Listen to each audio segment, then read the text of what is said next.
Wondering how your mindset affects your life? How to bring more energy into your business and life? Millions of people around the world ask these same questions daily.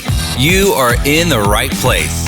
Learn practices that will help give your life the meaning and success you've been searching for. Welcome to the Charge Podcast, teaching you how to create habits around real goals every day.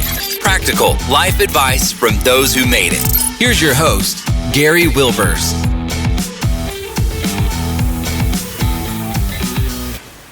Welcome, Chargers. We're glad to have you back this week for another great podcast, sharing different viewpoints, different guests, what gives us experiences that we can then adopt to our life. So the question I want to ask you today, before we even get started, what do you need?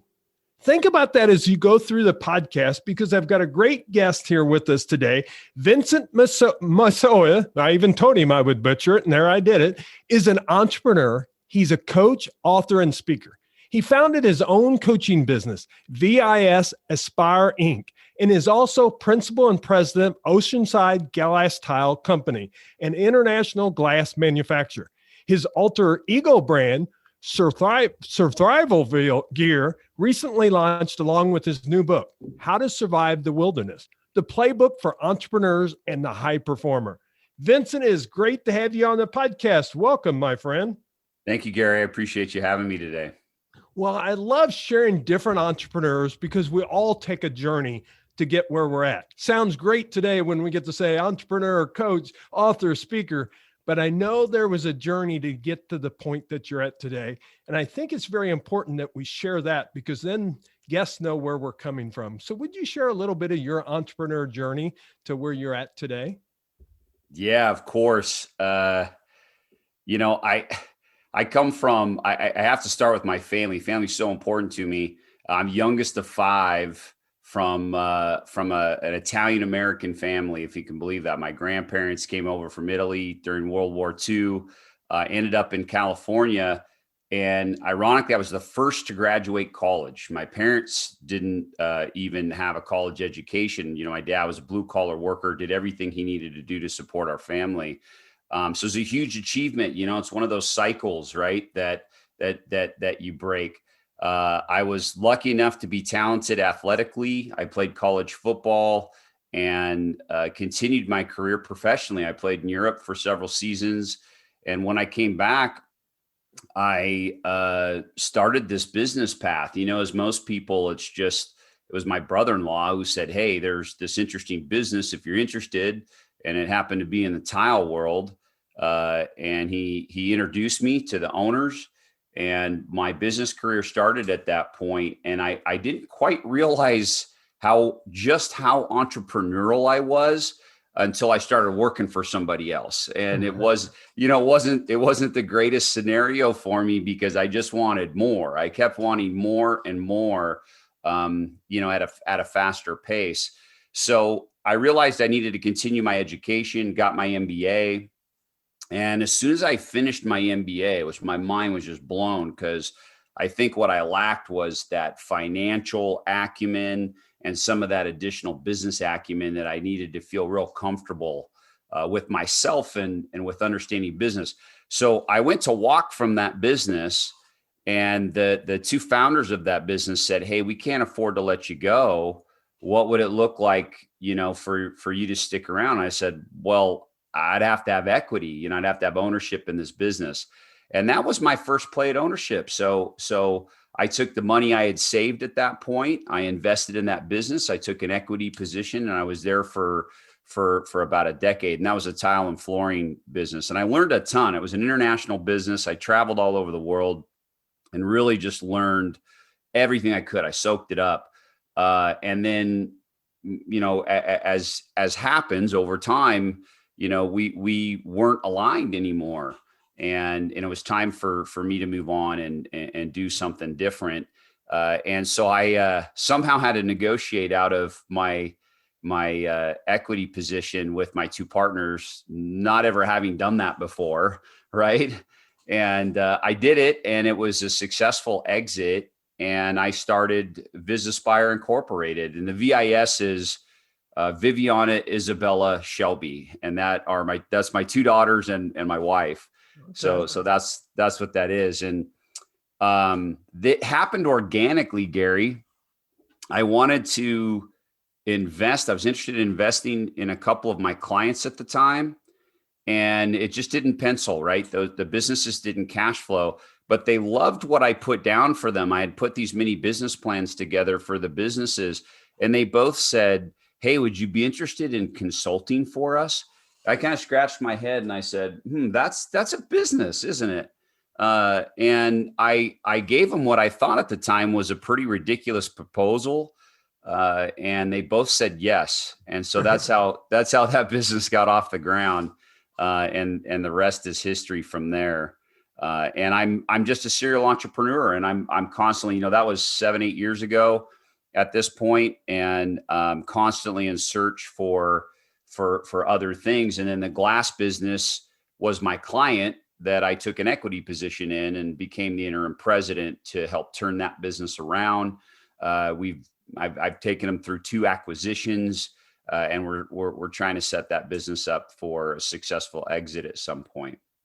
Well, I think one of the things that's so unique and really about entrepreneurs and people that's on the podcast, they're trying to grow and learn themselves, is it's about the constant learning process. Oh yeah. We never have all the knowledge, but number one, you've got to be willing to take the risk. But then once you're past the risk part of taking that, then it's like, you've got to figure it out. Like you said, when you was going to sell your part of the equity part, you didn't really have that all figured out. But of course, the thing as an entrepreneur, it's about problem solving. And I think that's one of the things today that our younger generation needs to continue to get is that problem solving ability, because that's really what it becomes in the business world is how can you solve problems? And when you solve problems, you can make money from it. No question. I'm committed to being a lifelong learner, Gary. So, I'm reading a book or 2 a month, and I love listening to podcasts like yours and others that I can learn from. I love learning from others, and being a part of organizations. So my business coach always tells me, hey, as soon as you figure out that you're the smartest person in the room, time to find another room. Yes, exactly. Yep. How can you scale up? And when you scale up, of course, that allows your life to scale up as you go. Well, Vincent, I really enjoyed that. And I thank you for sharing that, because I think people don't understand the journey of what it takes to get there, because we see all these instant successes. And I don't think there's very few instant successes. There's a lot of people that win maybe the lottery, but of course that creates them a lot of problems because if they don't have the foundation behind it. And it's kind of interesting. You're the youngest of 5 children. I'm the youngest of 6 children. So maybe there's something about that youngest that we just have that drive because we got pounded by the our older siblings somehow. Yeah.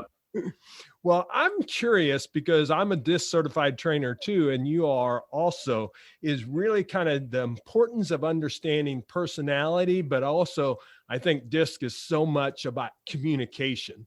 And today, how fast communication is going and what's going on in the workplace. I want to get your take kind of from the DISC and what you've been able to do with your teams and how you've used that and kind of share with the audience how it can benefit them. Sure. You know what? I go right to, I love your weekly videos, by the way, and your positive culture. So, recently, I think it was only a few weeks ago, you talked about the Stephen Covey habit number 5, seek first to understand, then to be understood. And I love that. And I feel like, understanding someone else's personality type is that essence of seeking first to understand. And when you know that, well, let me give you this, because I just want to get vulnerable. I was a terrible leader in my previous business. I really was. And it's easy for me to look back and say that. And as a manager, when I left that business, Gary, I called several of the key people that I had relationships with, and I apologized to them when I was out of the business. And because I just recognized that I thought everybody ran at my pace. My love language, if you've read the 5 love languages, is acts of service. And I just assumed that's what everybody did. Right. And I made a really poor assumption because I would get in meetings and I'm super intense and I'm super direct and I'm highly productive individual. I'm driven on results. So I'm a high DI, if you haven't figured that out already. And I'm on that outside circle, right? So that means that my assessment's scary accurate. Yeah. And so I'm driven, and I had this false expectation that everybody was that way. And it caused me to be a really, really poor manager. You can imagine how often I was disappointed that, everybody wasn't working the same way. So what I didn't realize until I really discovered DISC, and the beauty of it was when you get an understanding of all the people that are around you in your life or in business, and you know what their types are, it completely changes the way you communicate. And it's great. You're not going to communicate the same way with two different personality types. So now I just have a better understanding of what somebody wants, what their needs are, how I can listen better, how I can communicate better. So I'm just sharing even my own personal experience around it. And then what I love about being a certified DISC trainer is now I get to share that experience and teach at a really, really high level of how businesses can create a culture around that. Yeah. And I think that's what's so important. And you said a couple points that I just want to latch onto, because some of our people, of course, they're not entrepreneurs on here, but they are leaders. And the key that you said is you learn so much about yourself. I raised my hand when you said that same thing about you were a terrible leader, and, because it was kind of my way or the highway. And that's what we thought by driven, we're just going to drive because that's what they need. Instead, when you learn about the other styles, you learn how, like you said, to adjust your communication style to those. And you realize, it's pretty significant to know what your spouse is. Oh, because if you come at that D, I don't know about yours, but, at first, that was okay. But as the relationship was growing, she's like, I'm not your employee. No. One time she came to me and told me that. She goes, I'm not your employee, so I don't want you speaking to me that way. Well, then as I started learning DISC, I started to understand what she was saying, and it changed our relationship. And then, like you said, put 5 love languages on top of that, and it just improves your communication. So now we've got into the personal side of things in your life that you can take it and use it for also. No question. Yeah. And then I think the other thing is for leaders, and you kind of mentioned this with the communication, but I want to drill a little bit deeper, is when you found out for yourself, you gave us that, but what do you think how does it transform leaders when they start to implement it, and organizations on top of that? So I'll give just the last one. So the one that's most fresh is really exciting to me. I had the owner of a business, after he got feedback from his entire team, and I had a follow-up meeting with him, he hugged me. He came and hugged me. He says, "You've changed my organization." So much so, this is what he said. He said, "Look, I'm now paying for each of them to have their partners take a DISC, whether it's their spouse, boyfriend, girlfriend, whoever, just their partners, take a DISC as well, so that they can carry it into their personal life." So he's completely shifted his culture, the culture of his business, just from introducing DISC to him and his team. And I always get feedback. I'm sure you do the same thing, because I want that feedback. Did it land? Did it work? What, did you like the presentation? Did I miss something? What's the feedback from the employees? So that was really neat, because, when you can see that again, being results oriented, for me, the best result I could possibly get is something like that. My whole thing with any of my brands, the most people that I can impact along the way, that's my purpose. As many people as I can possibly impact in this world, I'm going to do it. So that's the gratification right there. I'm sure it's the same for you, Gary, is just seeing the results from lives changing. Yeah. And I think that's the key. And I think it's a key for leaders. And I think it's a key for entrepreneurs to realize the term has been out there for quite a few years. But, if I ask you, Vincent, what do you think success is?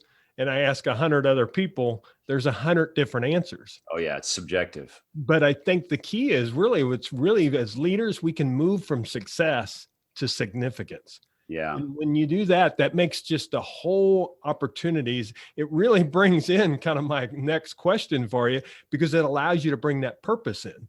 So I believe that in leaders as well as entrepreneurs, because anyone that's listening today, I believe they're a leader, because first I believe we lead ourselves. But I think the other thing is then we're all trying to find that purpose. And of course, when we're in our 20s, we don't spend as much time thinking about that. We're just kind of driving, especially D's on the disc profile is driving to get to their next result, to get them driven results that you talked about. But I think the thing is, as you start to age, you really start to see what is that purpose. And, you're doing it with some speaking now, as well as you've written a book, and we'll get into that a little bit. But I'm curious, with you're kind of a certified partner, and this is one I've not heard about, Lead with Purpose. Would you share a little bit about that, how you build, because you talk about culture and organization accountability. And I think that's the key in organizations today. How are we going to get that accountability as we move forward? Well, gosh, technology has taken us in 100 different directions, right? So you've got everything from, you can do documents online and they live in the cloud. You can be on Excel. Everyone's on Office 365. So your SharePoint, your OneNote, when I walk into an organization, I often find that all departments are siloed and everybody's kind of doing their own thing. And they've got their own documents. And then when you come together for a meeting, it seems like there's this redundant amount of double work that happens just to get information into the organization. So when we talk about communication as it pertains to a business or to an organization, accountability, taking DISC and then combining that, because it's around communication, like you said earlier, Gary, with a platform that can bring all of that together, which creates this what I call organic accountability. That's what Lead with Purpose is. So Lead with Purpose is an online platform, and it's a one-page strategic plan. So it's where your values live. It's where your brand purpose lives. It's where your blue sky vision lives, and everybody can see it, right? And it happens in real time. And then all your goals, your long-term goals, which can be 3 to 5 or 1 year, or your annual goals, and then your quarterly goals, and all the tasks that are associated with it. And it's automated so that it messages people when a task is assigned or when a task is completed, all these things. And it brings everybody together. So it sounds crazy for a second, because we're talking about a piece of technology here, but it brings a whole organization together into one place so that communication becomes fluid and you're all working in the same space, and it's no longer siloed. It's no longer is anybody just doing their own thing. Now, the other part of Lead with Purpose that I have to talk about is transparency. Transparency is everything to me. And so what I teach and what I coach in any organization, and is true for my own organizations, I live and die by transparency. And it's not for everybody, because, a lot of people can't take all the information, because you get the good, the bad, and the ugly, right? And some people don't want to know it. And that's okay. That might not be for everybody, but I'm a big believer in transparency. And boy, it makes life so much easier. I sleep so much easier. I don't have to think about what I said to who I said it to or anything like that. And everything lives on that. How does that work with Lead with Purpose? Everything lives on that page. So, we air it out. We just air it out for everybody to see. And it's just easier. So now you get total buy-in from the team, from the organization. There's nothing hidden. They can't say they don't know what's going on. They do. It's all there. So to me, it's an incredibly higher level of communication culture that creates this organic accountability that is necessary to have a productive business. Yeah. And when you get that, you create the environment. I talk about positive culture, and that's how you create a positive culture, because people know what's going on in the organization. They have everything at their fingertips. But the whole key is especially for smaller organizations, their greatest challenge is that accountability side of it. They Yep. want things done, but it's about the process of how can they get that, but how can they see the bigger picture of why we're doing it. And that's really, if you think about it, well, I've done a little bit of study on the generations, and I need to do a little more with the Generation Z coming in the workplace, but really that's all millennials want it. They want to know the why behind what they're doing. And if we give them the why, then they're going to get entrenched in. And by having a document like this, and then the task that flows out of that, the why is determined. And then when you're transparent with what's going on in your business, then they know, and they know how they affect the bottom line.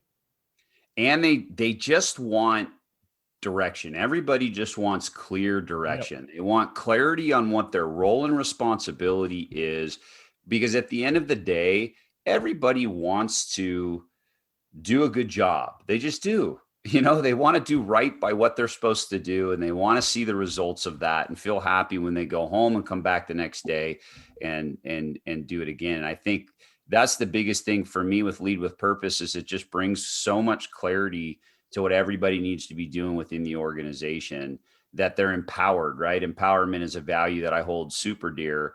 I think people need to be empowered. As leaders, you talked about leaders earlier, and that's been a hard lesson for me to learn, right? It's that old, hey, if you want it done right, do it yourself, right? Well, okay, that's BS. You need to empower people to do their job. And it's, I'll tell you, it has lifted such a pressure off of me. And I feel so good about it. And so do the people that work for me and the people that I work with, because they're just empowered to do what they need to do. And then they feel good about the job that they're doing at the end of the day. Yeah. And in this day and age, when it's hard to find team members, I never call them employees, I always call them team members. When it's hard to find team members, when they're empowered and be quite honest, once you have the organization and they know there's accountability, most people love it. Now, when you're first putting it in, and if there's been no accountability, there's a little bit of struggle, right? Yeah, there was. I've been through that. That's right. Not easy.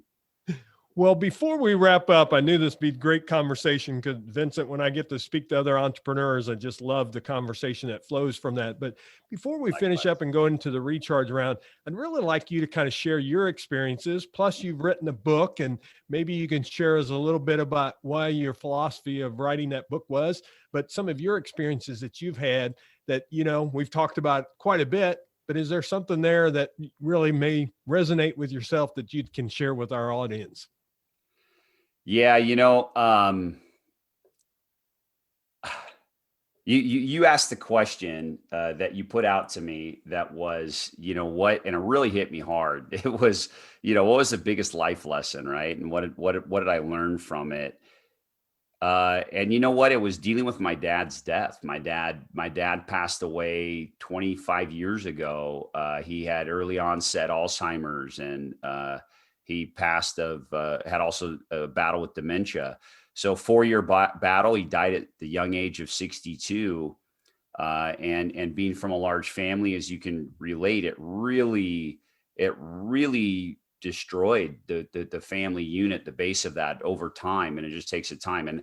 And I did the worst thing that you could do. And I think that most men do, and many people do, is I just bottled all that guilt, the resentment, the pain, and I just, packed it up, shoved it down, pretended it didn't happen. I'm not going to cry because I can't cry, right? I can't show that type of emotion. And so I just became this, stoic business person. And I felt like I had to just be a different personality for everybody. And I went to a deep, dark place, right? So that was about 17 years of my life, Gary, and it ripped a lot of life out of me and a lot of energy out of me, and it was really, really exhausting. And I really related to your video. I got it last night, right? So you sent out your weekly video and you talk about forgiveness. And it was really powerful because I think what people miss is what you said in the video is how much you have to forgive yourself. Mm-hmm. Right. And so the lesson I learned at the time that, I really opened my eyes to the damage that I had done by handling it the way that I did, is I started a path of self-development. And this was roughly 7 or 8 years ago. Really embraced this idea around self-development. I went to Landmark Worldwide and I went through the whole entire curriculum, and it was absolutely life-changing for me because it was the first time I looked in the mirror and the first time I said the words, "I forgive you." And I feel like self-development is just a journey that's going to continue for the rest of my life. Yeah. Well, I appreciate you sharing that. And the reason that video came out is, to be quite honest, I was sitting and my dad had cancer. And there's some things from my childhood. I don't have a problem talking about it. It was an alcoholic. And I felt like I had my childhood stolen from me. And I'll be honest, as an adult, I stayed in contact with him and I was around the family, but I was very, very hurt. And we were sitting in the hospital one day in the VA hospital. My wife says, "You better learn how to forgive that. Otherwise you're going to carry it forever."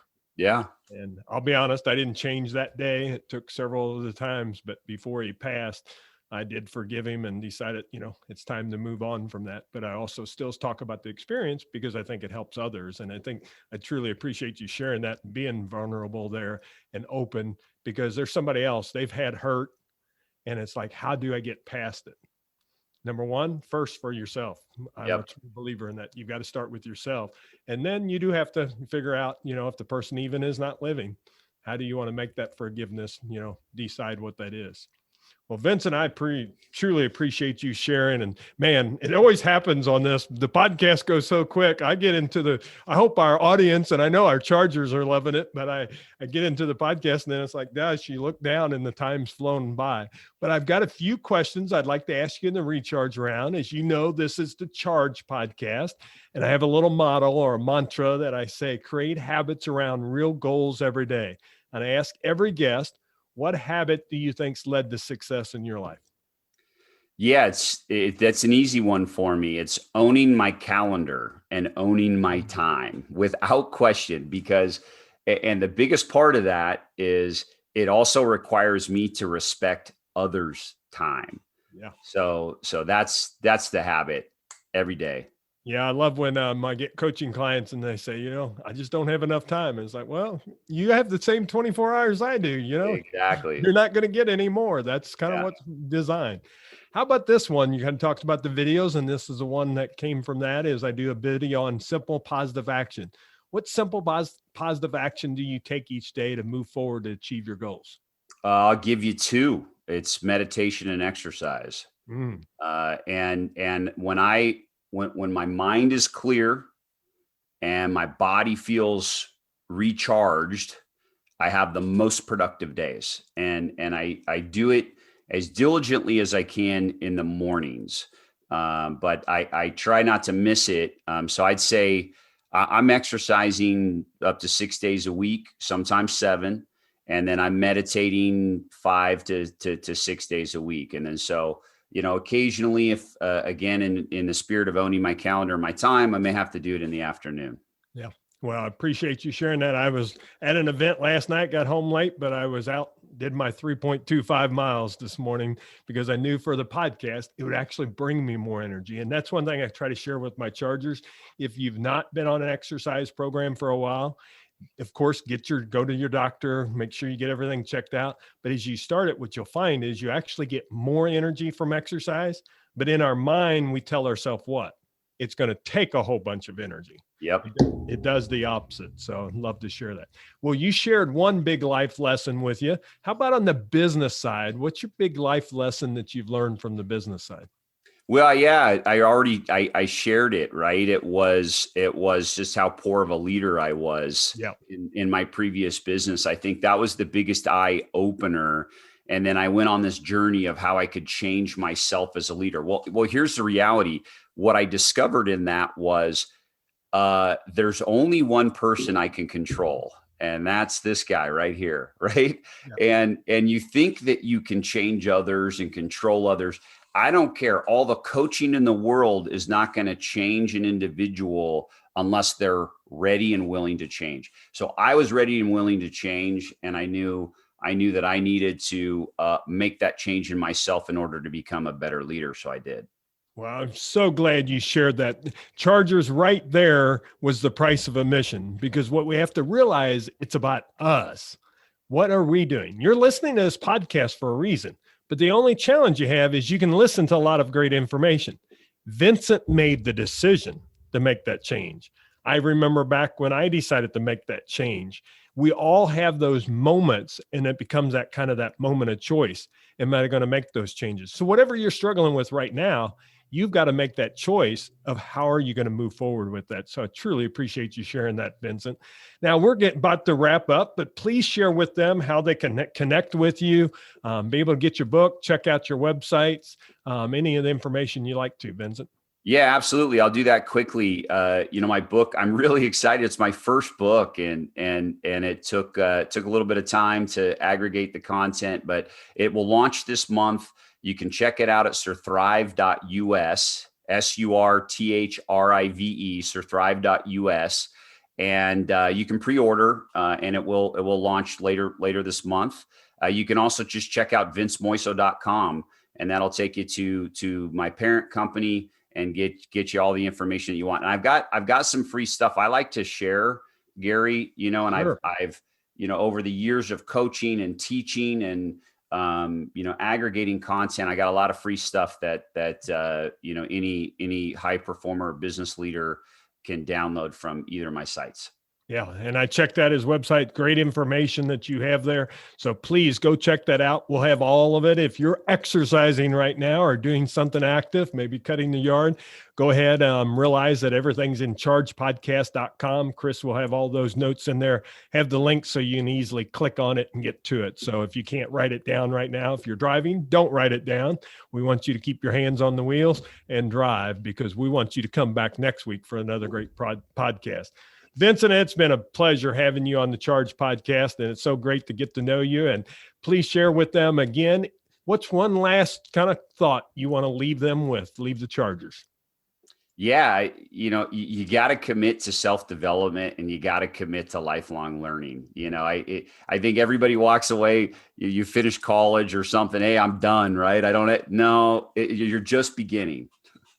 I'm glad you shared that, because they hear it so often from me. They need to hear it from somebody else, because they probably think I'm a broken record. So Chargers, you've got the message there. Are you in the lifelong learning, self-development? That's what allows us to move forward, and allows us to charge, create habits around real goals every day. It can be small. Some of you are listening to this podcast. That is self-development, because you now, though, take something that you've heard today and decide to start trying to implement. What is that one thing that you want to implement? Don't implement 3 or 4, just pick one, and that will move you farther. Chargers, I am so glad that you are here today. Thanks again for sharing us. Please like and share this podcast.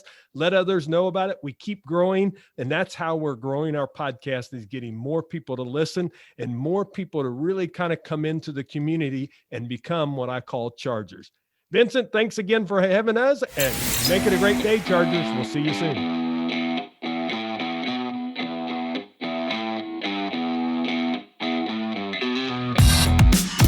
This podcast is ended, but your life doesn't just stop.